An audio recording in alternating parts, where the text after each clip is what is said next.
Top quality और consistent performance के लिए सिर्फ सिल्वर पंप नाम याद रखना। ಅರ್ಧ ಟೀ ಕುಡಿದ್ರು ಫೋನ್ ಪೇ, ಸಿಂಗಲ್ ಇಡ್ಲಿ ತಿಂದ್ರು ಗೂಗಲ್ ಪೇ, ₹5 ₹10 ಕೂಡ ಡಿಜಿಟಲ್ ಪೇಮೆಂಟ್ ಮುಖೇನವಾಗಿನೇ ವ್ಯವಹಾರ ಆಗ್ತಾ ಇದೆ. ಆದರೆ ವ್ಯಾಪಾರಿಗಳಿಗೆ ವಾಣಿಜ್ಯ ತೆರಿಗೆ ಇಲಾಖೆ ಟ್ಯಾಕ್ಸ್ ಕಟ್ಟಿ ಅಂತ ನೋಟಿಸ್ ಕೊಡ್ತಾ ಇದ್ದ ಹಾಗೆ ಶಾಕ್ ಆಗಿದ್ದಾರೆ ವ್ಯಾಪಾರಿಗಳು.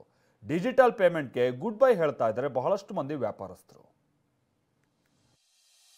ತೆರಿಗೆ ನೋಟಿಸ್, ಫೋನ್ ಪೇ, ಗೂಗಲ್ ಪೇಗೆ ಗುಡ್ ಬೈ. ಮಾಲೀಕರ ಸಂಕಷ್ಟ, ಗ್ರಾಹಕರಿಗೂ ಪೀಕಲಾಟ. ರಾಜ್ಯದಲ್ಲಿ ಹೆಚ್ಚಿನ ವಹಿವಾಟು ನಡೆಸುತ್ತಿರೋ ಚಿಲ್ಲರೆ ವ್ಯಾಪಾರಿಗಳಿಗೆ ತೆರಿಗೆ ಇಲಾಖೆ ನೋಟಿಸ್ ನೀಡಿದೆ. ಆನ್ಲೈನ್ ಪೇಮೆಂಟ್ ಆಧಾರದಲ್ಲಿ ನೋಟಿಸ್ ಜಾರಿಯಾಗಿದ್ದು, ಇದರಿಂದ ಬೆದರಿದ ವ್ಯಾಪಾರಿಗಳು ಡಿಜಿಟಲ್ ಪೇಮೆಂಟ್ಗೆ ಗುಡ್ ಬೈ ಹೇಳ್ತಿದ್ದಾರೆ. ಧಾರವಾಡದ ದಾಂಡೇಲಿ ರಸ್ತೆಯಲ್ಲಿರೋ ಸಾಯಿ ಡಾಬಾಗೆ ಬರೋಬ್ಬರಿ 44,78,000 ಟ್ಯಾಕ್ಸ್ ಕಟ್ಟುವಂತೆ ನೋಟಿಸ್ ನೀಡಲಾಗಿದೆ. ಇದರಿಂದ ಬೆದರಿರೋ ಮಾಲೀಕ ನಮಗೆ ಇದರ ಸಹವಾಸವೇ ಬೇಡ ಅಂತ ಓನ್ಲಿ ಕ್ಯಾಶ್ ಅಂತ ಬೋರ್ಡ್ ಹಾಕಿದ್ದಾರೆ. ಸರ್ ಅದು UPI ಸ್ವಲ್ಪ ಸಮಸ್ಯೆ ಆಗತ್ತೆ ಸರ್. ಹಿಂಗಾಗಿ ನಾವೇನು ಮಾಡಿಬಿಟ್ಟೆ ಅದು ಬೇಡ ಅಂತೇಳಿ ತೆಗೆದಿಡತ್ತೆ ಸರ್.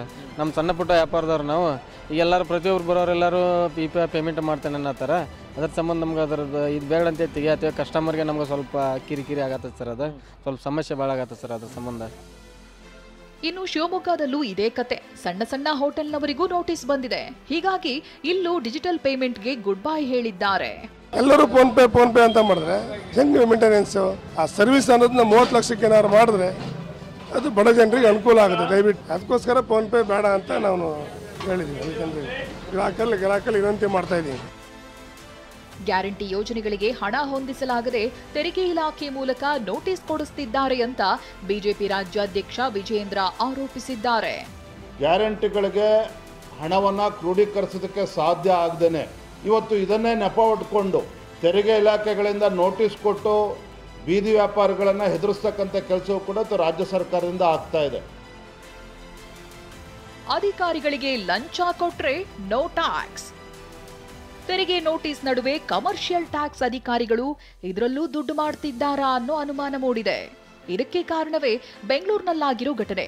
ನಾಗರಬಾವಿಯ ಶಾಪ್ ಒಂದಕ್ಕೆ ನೋಟಿಸ್ ನೀಡಿದ್ದ ಅಧಿಕಾರಿಗಳು ಲಂಚ ಪಡೆದು TV9 ವರದಿ ಬಳಿಕ ಲಂಚ ವಾಪಸ್ ಮಾಡಿದ್ದಾರಂತೆ.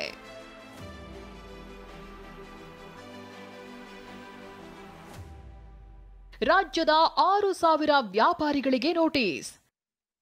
ರಾಜ್ಯದಲ್ಲಿ ವಾರ್ಷಿಕ 40 ಲಕ್ಷಕ್ಕೂ ಹೆಚ್ಚು ವ್ಯವಹಾರ ಮಾಡಿರೋ 6,000 ವ್ಯಾಪಾರಿಗಳಿಗೆ ಮಾತ್ರ ನೋಟಿಸ್ ನೀಡಲಾಗಿದೆ. ಉತ್ತರಿಸಲು 15 ದಿನ ಟೈಮ್ ಇದ್ದು, ಉತ್ತರಿಸಿಲ್ಲ ಅಂದ್ರೆ ಮತ್ತೊಂದು ನೋಟಿಸ್ ಕೊಡ್ತೀವಿ ಅಂತ ವಾಣಿಜ್ಯ ತೆರಿಗೆ ಇಲಾಖೆ ಹೆಚ್ಚುವರಿ ಆಯುಕ್ತರು ಹೇಳಿದ್ದಾರೆ.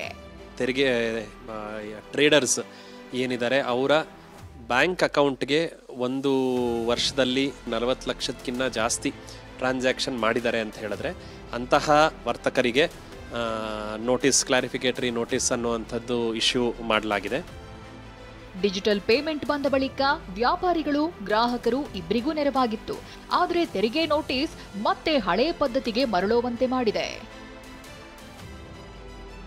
ಶಿವಮೊಗ್ಗದಿಂದ ಬಸವರಾಜ್, ಧಾರವಾಡದಿಂದ ನರಸಿಂಹಮೂರ್ತಿ ಜೊತೆ ಕಿರಣ್ ಸೂರ್ಯ, TV9 ಬೆಂಗಳೂರು.